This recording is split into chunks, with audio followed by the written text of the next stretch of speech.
भारत की राजनीति में उत्तर प्रदेश, महाराष्ट्र, कर्नाटक, बिहार, गुजरात, राजस्थान, मध्य प्रदेश इन राज्यों का बोलबाला है।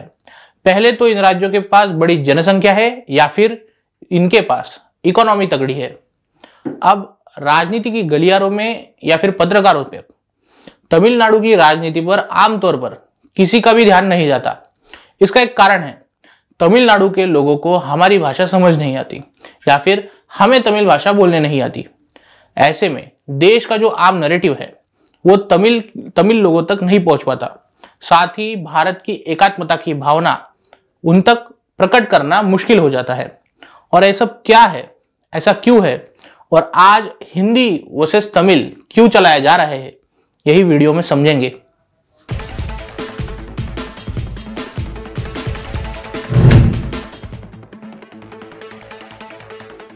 नमस्कार, न्यूज डंका के इस बात पते की संस्करण में आप सभी का स्वागत है।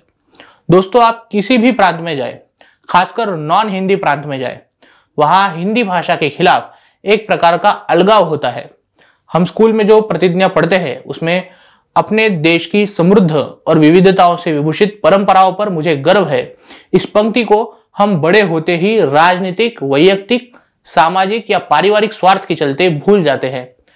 ऐसे में आज देश में हिंदी जो नफरत का सामना कर रही है वो हिंदी भाषा की गलती नहीं है।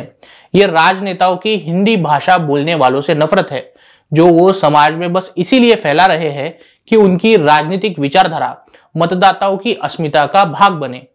उदाहरण के लिए आपको आज के तमिलनाडु को देखना चाहिए। पिछले कुछ दिनों से तमिलनाडु में हिंदी भाषा के कट्टर विरोध का अभियान तेज किया गया है। नई शिक्षा प्रणाली के तहत जो हिंदी भाषा को तीसरी भाषा बनाने का दर्जा देने की बात हुई थी, वो तमिलनाडु की सरकार आज उसका विरोध जता रही है।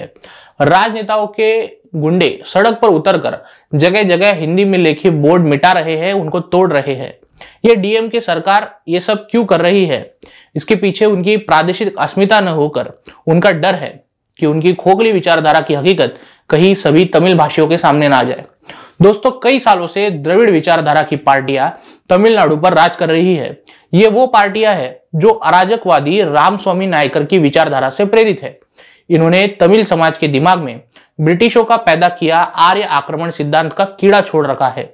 साथ ही इस कीड़े के पालन पोषण के लिए ये लोग समय समय पर हिंदी और संस्कृत के कट्टर विरोध की भूमिकाएं दिखाते आ रहे हैं। सच्चाई तो यही है कि तमिल भाषा में अधिकतर शब्द संस्कृत भाषा से आते हैं, लेकिन विरोध भी इसीलिए किया जाता है ताकि संस्कृत इन्हें आर्यों की भाषा लगती है। दोस्तों, संस्कृत आर्यों की भाषा नहीं हो सकती, ये प्रादेशिक भाषा है।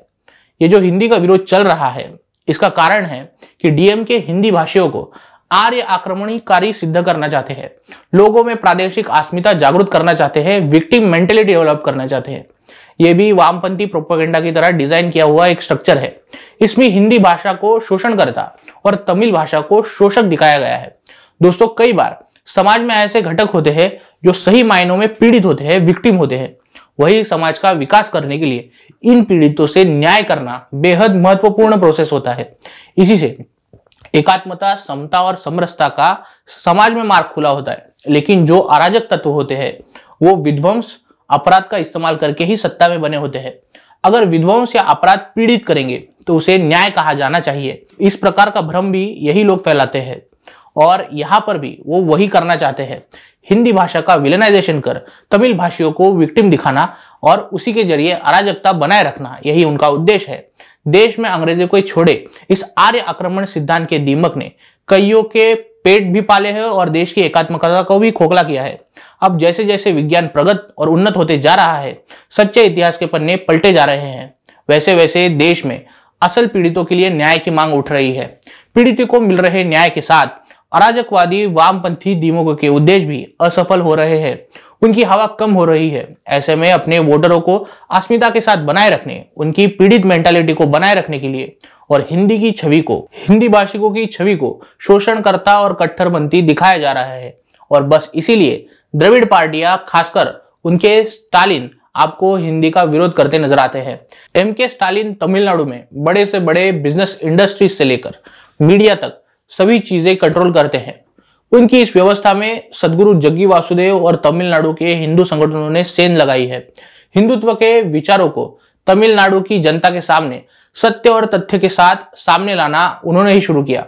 लोगों में हिंदुत्व को लेकर क्यूरियोसिटी जागृत होने लगी है। हिंदू हित की पार्टियां मानो अश्वमेध कर रही है। इस बात से स्टालिन का डर 4 गुना बढ़ चुका है। तमिल भाषी अपने सवालों के जवाब ढूंढने के लिए कई स्रोतों को खोज रहे हैं। अगर उन्हें हिंदी पढ़ना भी नहीं है तो उन्हें हिंदू संस्कृति का ज्ञान तमिल साहित्य में मिल सकता है, या फिर जग्गी वासुदेव उस अपनी संस्था के जरिए उन्हें दे सकते हैं।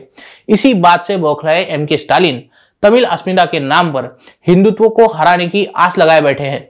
इसीलिए जग्गी वासुदेव को भी घेरने की प्लानिंग भी की गई। यूट्यूबर और सोशल मीडिया इन्फ्लुएंस के जरिए उन्हें टारगेट किया गया। दोस्तों, हिंदी भाषिकों के खिलाफ तमिल भाषियों को भड़काने के जो कारनामे चल रहे हैं उसके पीछे का कारण हमने अब तक आपको समझाया है। पर हिंदी की आड़ में या फिर हिंदी को शोषण करता दिखाने के लिए द्रविड़ विचारधारा के जरिए तमिल लोगों का सनातन धर्म से तोड़ना उनका सबसे बड़ा उद्देश्य है। इसी के जरिए क्रिश्चियनिटी को ताकत देना, कम्युनिज्म को ताकत देना, यही उनका असली मकसद है। ऐसे में यह हर एक भारतीय की जिम्मेदारी बनती है कि इन अराजक तत्वों को असफल करने के लिए हम सभी प्रादेशिक भाषाओं का आदर करें। पिछले कुछ दिनों से सोशल मीडिया पर अनेकों प्रादेशिक भाषाओं का अपमान करने वाले हिंदी पोस्ट भी बढ़ चुके हैं। अगर हिंदी भाषिकों का अपमान रुकना चाहिए तो तमिल, मलयाली, मराठी भाषा का भी अपमान रुकना चाहिए। इसे ही को एग्जिस्टेंस कहा जाता है। हम भारत जैसी भाषा, संस्कृति, खाद्य, पहनावे, विभिन्नता से संपन्न देश में रहते हैं। हम कोई अमेरिकन या यूरोपियन देश में नहीं है जहां एक ही भाषा हो और हम एक ही पहनावे से रहे। 3-4 भाषाएं हमारे देश में आराम से सीखी जाती है और हमें इसे सीखना भी चाहिए। अगर हम अंग्रेजी सीख सकते हैं तो महाराष्ट्र में मराठी, तमिलनाडु में तमिल और कर्नाटक में कन्नड़ी, साथ ही उत्तर प्रदेश, मध्य प्रदेश में हिंदी सीखने में भी कोई दिक्कत नहीं आनी चाहिए। ये तर्क कैसा लगता है इसके बारे में कमेंट सेक्शन में जरूर कहिए।